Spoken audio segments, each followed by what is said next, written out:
কেউ তোমার কি বলছো না বলছো মানুষ কিন্তু সেটা একেবারে কেয়ার করে না। মানুষ তোমার ওয়ার্ডস গুলো শুধুমাত্র 7% অবজার্ভ করে। 55% মানুষ কিন্তু বডি ল্যাঙ্গুয়েজ অবজার্ভ করে, বডি মুভমেন্টস। মানে তুমি যখন কোনো কথা বলছো, অনেকে কি বলে, ও তো এরকম এরকম করে কথা বলে। আরে এরকম এরকম করে কথাটাই দরকার। এবার কিভাবে কথা বলবে সেটুকু জিনিস আমাদের জানতে হবে। যখন তুমি কোনো একটা মানুষের সঙ্গে কথা বলছো, যেমন ধরো তুমি একটা মানুষের সঙ্গে কথা বলছো, এরকম করে দাঁড়িয়ে রয়েছো, তোমার কুঁজোটা এরকম ভাবে হয়ে গেছে, এরকম ভাবে দাঁড়িয়ে আছো, ঠিক আছে। বা ধরো বসে রয়েছো, তো সে এরকম করে বসে রয়েছো, এরকম করে, ঠিক আছে। তাহলে এরকম তোমার বডি ল্যাঙ্গুয়েজেই শো হচ্ছে যে তোমার মধ্যে নেগেটিভ জিনিস মাথায় গোঁজা রয়েছে। তোমার হাড়ে হাড়ে, সে বলে না অনেকে যে রক্তে রক্তে শয়তানি, হাড়ে হাড়ে কিন্তু তার নেগেটিভ জিনিসগুলো কি হচ্ছে বলো, দৌড়ছে। তাহলে এইরকম বডি ল্যাঙ্গুয়েজ নিয়ে কিন্তু তুমি আশা করো না যে মানুষ তোমার কাছে আসবে, মানুষ তোমাকে দেখে অ্যাট্রাক্ট হবে। আবারও বলছি, বডি ল্যাঙ্গুয়েজ দেখার জন্য আমাদেরকে প্রথমে বুঝতে হবে যে 55% বডি ল্যাঙ্গুয়েজ আছে ভয়েস টোন, মানে তুমি কি কথা বলবো। অনেকে কি কথা বলে দেখবে এরকম করে কথা বলে, আচ্ছা বুঝলাম, বুঝলি তো, এটা জিনিসটা ব্যাপারটা এরকম, তো ওটা হয়ে গেল, তো এরকমভাবে জিনিসটা হয়ে যায়, মানে হাইলি এডুকেটেড তো ধরো। তো এরকম ভাবে কথা বললে হবে না। তোমাকে যখন কথা বলতে হবে, তোমাকে এতটা জোরে কথা বলতে হবে যাতে সে শুনতে পায়। শুধু শুনতে পাওয়া না, তার সাথে সাথে যাতে করে সে বুঝতে পারে, সেই দিকটাও তোমাকে মাথায় রাখতে হবে, ঠিক আছে। তাই ফিস ফিস করে বা আস্তে আস্তে কথা বলাটা কতটা খারাপ বা কতটা ভালো সেটা বলবো। যেমন ধরো তুমি একটা সাইলেন্ট প্লেস বা ধরো একটা লাইব্রেরিতে রয়েছো, নিশ্চয়ই সময় তোমাকে বলতে হবে, এ ওই বইটা আমার চাই, বলবে? নিশ্চয়ই না।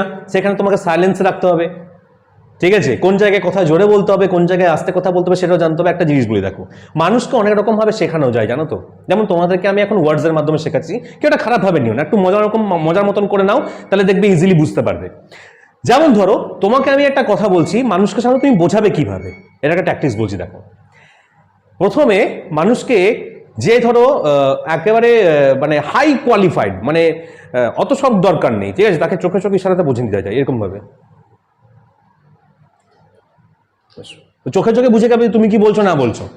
এই জন্য বড় বড় রাজা মুনি ঋষিরা তারা কি করতো বলো তো, তারা একটা জিনিসের দিকে ফোকাস রাখতো, যে তারা একে অপরের সঙ্গে যখন কথাবার্তা বলতো না, ওই সামনাসামনি বসতো, যা চোখে চোখে তাদের কথা হয়ে যেত, যে তারা কি, সে কি বলতে গেছে, ও কি বলতে গেছে, ও চোখের দিকে তাকালেই সব বুঝে যেত। এবার স্যার সেই জিনিসগুলো তো স্যার আর কি করে কি করা হবে না হবে। আরে বাবা, সেটা একটা যুগ পেরিয়ে গেছে, সেটা একটা যুগ কি পেরিয়ে গেছে, সেই যুগটা ফিরে আসবে না। পরবর্তী ক্ষেত্রে তোমাকে একটা জিনিস বুঝতে হবে যে আই কন্ট্যাক্ট জিনিসটা কি, ওই চোখে চোখে কথা বলার যে ব্যাপারটা, সেটা একটু আমি আই কন্ট্যাক্টে আসবো, তার আগে তোমাদেরকে বলি মানুষদেরকে বোঝানো হয় কিভাবে। তাহলে হয় তুমি পুরোপুরি ভাবে তার চোখে চোখে সে বুঝতে পারে, আবার যে চোখে চোখে বুঝতে পারে না তাকে কি করে বোঝাতে হয় জানো, তাকে বলে বলে বোঝাতে হয়। কি বলতে হয়? বলে বলে, এই শুনছো কি বললাম, বুঝতে পারলে, এটা হলো, এটা এরকম হলো, সে বলে বলে বুঝবে। যে বলে বলে বুঝতে পারবে না তাকে আবার ঝাঁকিয়ে বোঝাতে হবে। কি বোঝাতে হবে? ঝাঁকিয়ে, কি রে বুঝতে পারলি, কি রে বুঝতে পারলি, এখানে এসে দেখাচ্ছি ব্যাপারটা, ঠিক আছে, চলে এসো। এ ধরো এরকম ভাবে আছে, ধরো এরকম ভাবে ঝাঁকিয়ে বোঝাতে হবে, কি রে বুঝতে পারলি, বুঝতে পারলি। দেখো মানুষ এরকম ভাবে বোঝায় না, তা যারা কথার মাধ্যমে বুঝতে না পারে তাকে ঝাঁকিয়ে বোঝাতে হয়। আবার যে ঝাঁকিয়েও বোঝে না তাকে কি করতে হয়, তাকে মাথায় গাঁটটা মেরে বোঝাতে হয়। কি করতে হয়? মাথায় গাঁটটা মেরে বোঝাতে হয়, ঠিক আছে। তাহলে তোমাকে বুঝতে হবে যে তুমি কোন জায়গায় আছো, মানুষ কি তোমাকে গাঁটটা মেরে বোঝাচ্ছে, না মানুষ কি তোমাকে ঝাঁকিয়ে বোঝাচ্ছে, না মানুষ কি তোমাকে ওয়ার্ডসে বোঝাচ্ছে, না মানুষ কি তোমাকে চোখে চোখেই বুঝিয়ে দিচ্ছে। এইরকম এমন একটা জিনিস তৈরি করো যাতে করে তুমি প্রতিটা মানুষের ফেশিয়াল এক্সপ্রেশন দেখে বুঝতে পারো যে সে কি ভাবছে, সে কি বলতে পারে, সে আজকে কেমন, 5 বছর পর কেমন হতে পারে, 10 বছর পর কেমন হতে পারে, 50 বছর পর কেমন হতে পারে, ঠিক আছে, গিরগিটির মতন রূপ বদলে যেতে পারে কিনা, সবটা জেনে যাবে। তো একে করে জেনে যায় আমাদের আই কন্ট্যাক্ট। আবারও বলছি দেখো, তুমি যদি চাও এফেক্টিভ কমিউনিকেশন স্কিলস গড়ে তোলার জন্য তোমাকে চোখে চোখ রেখে কথা বলতে হবে। তুমি যেই মানুষের সঙ্গে কথা বলছো সেই মানুষের সঙ্গে তুমি চোখে চোখ রেখে কথা বলবে, ঠিক আছে। এবার আমি চলে আসি লাস্ট পয়েন্টে, যে কিভাবে তুমি মিথ্যুককে কিভাবে চিনবে। একটা মিথ্যুককে চেনার ক্ষেত্রে কথা হচ্ছে, ঠিক যখন কেউ মিথ্যা কথা বলে বা যখন গোপন করে তখন সে চোখে চোখ রেখে কথা বলতে পারে না। এই চোখে চোখে কথা বলতে গিয়ে একটু এদিকে তাকায়, একটু ওদিকে তাকায়, একটু এদিকে একটু এদিকে করে, একটু এরকম এরকম করে, একটু মুখে এরকম এরকম হাত দেয়, একটু ঘাটটা এরকম এরকম করে। পাটা কি করে, পাটা আমরা এভাবে রাখি, তো ও পাটাকে এরকম করবে, এরকম করবে, এরকম করবে, এরকম করে মুভমেন্ট করবে, জেনে যাবে যে সে মিথ্যা কথা বলছে, জেনেই যাবে মিথ্যা কথা বলছে। এগুলো আমরা জানবো আস্তে আস্তে। আমরা প্রথমে আই কন্ট্যাক্ট নিয়ে ডিসকাস করি। তাহলে আবার বলছি, আই কন্ট্যাক্ট কি?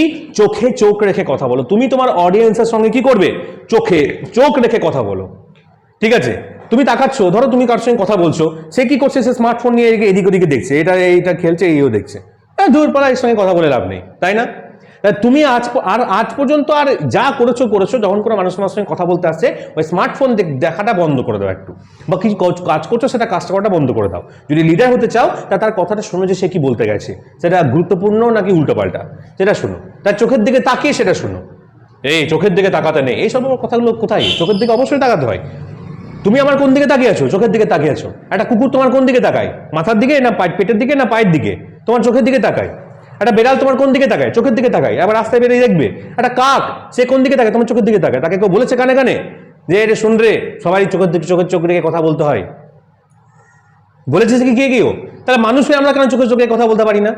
এটা একটু জিনিস জানতে হবে, যে মানুষের সঙ্গে যখন কথা বলবে তুমি যদি চাও যে সেই কথাটা সুন্দর হোক, তাহলে তোমাকে তার চোখে চোখ রেখে কথা বলতে হবে, ঠিক আছে? এটা কিন্তু তোমার তার প্রতি তোমার একটা অ্যাট্রাকশন, বা সে তোমার প্রতি তাড়াতাড়ি অ্যাট্রাক্ট হবে।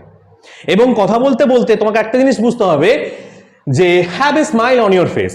যেই ফেস সবসময় লং, হ্যাঁ, কোন একটা জোক বলছি, সে হাসছে না, তো সে আবার কি মানুষ? যদি এরকম পার্সোনালিটি থাকে, আজকেই চেঞ্জ করে দাও। আজকেই ভাবো যে আমি যখন কথা বলবো তখন আমার মুখে কি থাকবে? একটা স্মাইল থাকবে। তার মানে কি? বুঝতে পারবে তো?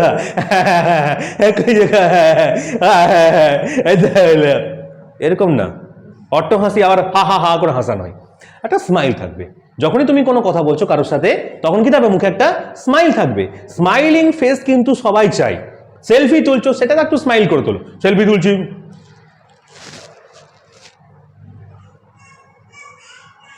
এটা আবার কি selfie? What is this nonsense? এরকম করে সেলফি না, একটা স্মাইলিং ফেস করে তোলো, হাসো, ঠিক আছে? দাঁত আছে তো দাঁত দেখাও খানিক, তো যাই হোক না কেন, মানুষের সঙ্গে যখনই তুমি কথা বলছো তখন মুখে একটা তোমার স্মাইল থাকতে হবে। তা তুমি যতই কষ্টে থাকুক না কেন, তোমার মুখে একটা মাস্ক লেগেই নাও, যাতে করে তোমার কষ্টটা লোকে না জানতে পারে। বাস, কেউ তোমার কিন্তু কষ্ট শোনার জন্য আসেনি। এমনকি দেখো, একটা জিনিস বলি, তোমরা এটা খুব রিলেট করবে এবং তোমরা বেশ ব্যাপারটা এনজয় করবে। এটা তোমরা খুব সবাই ফেস করছো। ধরো তোমার খুব শরীর খারাপ হয়েছে, তোমাকে একটা ফ্রেন্ড, তোমার কেউ কল করেছে, কল করে পরে বলছে যে কি করছিস? তখন তুমি বলছে বলিস না, আমার খুব শরীর খারাপ। তখন সে কি বলছে? আর বলিস না, আমারও খুব শরীর খারাপ। 5 দিন ধরে মাথাটা না পিছন দিকটা দপ দপ দপ দপ করছে, হাত পাগুলো তো মারাত্মক ব্যথা, যন্ত্রণাতে ছটফট করছি, খুব কষ্ট হচ্ছে, কি যে করবো কিছু বুঝতে পারছি না। এবার তোমার কি মনে হয় যে যা বাবা, একে কেন আমি কথাবার্তা বলতে গেলাম? এটা আমি তোমাকে বলতে গেছি। তোমার যে বন্ধু তোমার সঙ্গে যেই ব্যবহার করেছে, সে ভালো ব্যবহার করেছে। কোনোদিন নিজের শরীর খারাপের কথা লোককে বলতে যেও না। এমনকি যারা শরীর খারাপের কথা যারা শোনে, তারা টাকা পয়সা নিয়ে শোনে। ডাক্তারেরা আমাদের শরীর খারাপের কথাগুলো শোনে, তাই না? ডাক্তারে কি শোনে? তোমার শরীর খারাপ হলে তুমি ডাক্তারের কাছে যাও, ডাক্তার কি ফ্রিতে সঙ্গে শেখায়? ফ্রিতে তোমাকে বলে হ্যাঁ বলো বলো বলো কি হয়েছে বলে? একটা পয়সা নেবে তোমার কাছে। মৃত মানুষ, মৃত্যু সংবাদ কিন্তু বেশি লোক দেখে অত জাহির করতে নেই। মৃত্যু সংবাদ শুনতে কেউ পছন্দ করে না, আর শরীর খারাপের কথা কেউ না শুনতে পছন্দ করে না। তোমার কি হলো না হলো কারোর যাই আসে না, কিছু পরিষ্কার কথাটা মাথায় ঢুকিয়ে নাও। এই কি রকম মানুষ তো এই মানুষের পাশে থাকছে না, মানুষ কোথায় মানুষের পাশে থাকবে? মানুষ সবাই মানুষের কথা শুনবে তা না, মানুষ তো আমার খারাপ কথা শুনছে না, আমার কষ্টগুলো বুঝছে না। কি দায় লেগেছে তোমার কষ্ট বুঝবে? কষ্ট বোঝার, তোমার কষ্ট শোনার জন্য যে লোকগুলো বসে, তাকে কাউন্সিলর বলা হয়। কাউন্সিলর মানে কি? ওয়ার্ড কাউন্সিলর বলছি না, তার প্রফেশনালটা হচ্ছে কাউন্সেলিং করা। তুমি যদি মেন্টালি কোন রকম প্রেসার রয়েছে, তোমাকে এমন একজন মানুষের কাছে যেতে হবে যে কাউন্সেলিং করবে, যে বলো তারপর কি, কেন এটা হয়েছে, কি হয়েছে, সেটাকে কাউন্সেলিং বলা হয়। তাহলে কাউন্সিলররাও তোমার কথাটা শুনবে, পয়সার বিনিময়ে কথাটা শুনবে, ফ্রি ফকটিয়া থেকে কথা শুনবে না। তাই আজ থেকে প্রতিজ্ঞা করো যে তোমার শরীর খারাপের কথা লোককে বলতে যাবে না। তোমার শরীর খারাপ হয়েছে, তোমাকে কেউ কল করেছে, ধরো বন্ধু, কিরে কি করছিস? এই তো বাড়িতে আছি, কিরে কাশি হচ্ছে তোর? হ্যাঁ হচ্ছে, ঠিক হয়ে যাবে, এরকম করে ছেড়ে দাও, ঠিক আছে? আর বলিস না রে কাশি হচ্ছে, খুব কাশি, খুব কষ্ট, কষ্ট, কেউ শুনবে না। কোনো রিলেটিভ, বিশ্বাস করো, কোনো রিলেটিভ তোমার শরীর খারাপের কথা শুনতে পছন্দ করে না। আর শরীর খারাপের কথা শুনলে মানুষের মধ্যে একটা আতঙ্ক চলে আসে, ঠিক আছে? তোমার হাত ভেঙেছে না, কি হয়েছে, কি এখন দেখতে পাইনি, আর কিছু বলিস না, হাতটা ভেঙে গেছে, বাস হয়ে গেল। এই জানিস আমি না গেছিলাম এই জায়গায়, বুঝলি, নিয়ে ওপর থেকে এইরকম ভাবে এইরকম করে পড়েছিলাম, নিয়ে আমার হাতটা গেছে পটাক করে ভেঙে। অত সব কথা মানুষ শুনতে পছন্দ করে না। দেখবে না, এই যেমন তোমাকে যদি এরকম কথা বলে, জানি না আমি গেছিলাম বুঝলি, এরকম করে গেছিলাম, এরকম করে গিয়ে থেকে আমার হাতটা পট